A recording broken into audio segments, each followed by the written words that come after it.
প্রায় ৫.৫ বছর পর একাদশে ফিরছেন সৌম্য সরকার। ওপেনিংয়ে আসছে বিরাট পরিবর্তন। লিটনের অনুপস্থিতিতে চমক রয়েছে উইকেট কিপার পজিশনেও। একই সাথে পেস বোলিং ইউনিটে দেখা যাবে নতুন বেশ কিছু নাম। অস্ট্রেলিয়ার বিপক্ষে ঐতিহাসিক টেস্ট ম্যাচে বেশ চমকে ঢাকা এক একাদশ নিয়ে মাঠে নামতে যাচ্ছে বাংলাদেশ।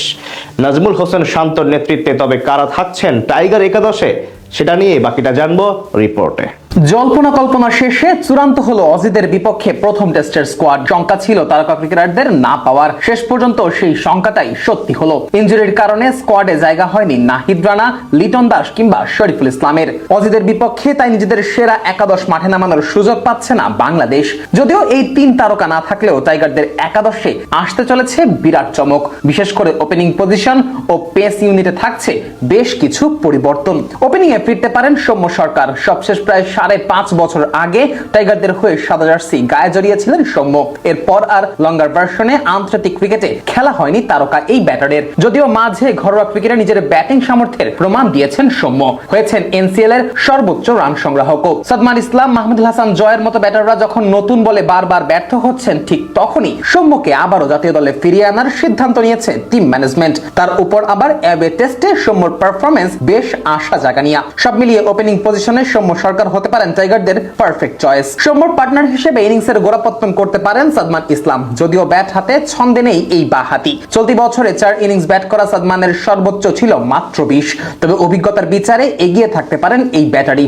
যদিও তানজিদ হাসান তামিমের খেলার সম্ভাবনাও একেবারে উড়িয়ে দেওয়া যাচ্ছে না। সাহসী সিদ্ধান্ত হিসেবে মিচেল স্টার কিংবা জশ হ্যাজেলহুডের বিপক্ষে নামতে পারেন এই বাঁহাতি ব্যাটার। ৩ থেকে ৫ এই পজিশনে বাংলাদেশের ব্যাটিং লাইন আপ একেবারে নিশ্চিত করেই বলে দেওয়া যায়। দলের ব্যাটিং ইউনিটের ভিতটাই করে দেবেন এই ৩ ব্যাটার। স্বাভাবিকভাবেই তাই ৩ পজিশনে থাকবেন দলের সবচেয়ে গুরুত্বপূর্ণ ৩ ব্যাটার। ৩-এ খেলবেন মুমিনুল হক, ৪-এ থাকবেন অধিনায়ক নাজমুল হোসেন শান্ত ও ৫-এ থাকবেন মুশফিকুর রহিম। এই ৩ ব্যাটারের পারফরমেন্সই বাংলাদেশের ভাগ্য নির্ধারণ করে দিতে পারে। এদিকে লিটন দাসের অনুপস্থিতিতে ৬ নম্বরে দেখা যাবে অমিত হাসানকে। উইকেটের পেছনের দায়িত্বটাও সামলাবেন এই অমিতই। ঘরোয়া ক্রিকেটের আনবন্যা বইয়ে দেওয়া অমিত অবশ্য জিম্বাবুয়ের বিপক্ষে অভিষেক ম্যাচে নিজের স্বভাবসুলভ ব্যাটিং করতে পারেননি। তবে অজিদের বিপক্ষে তার উপরই ভরসা করতে হচ্ছে টিম ম্যানেজমেন্টকে।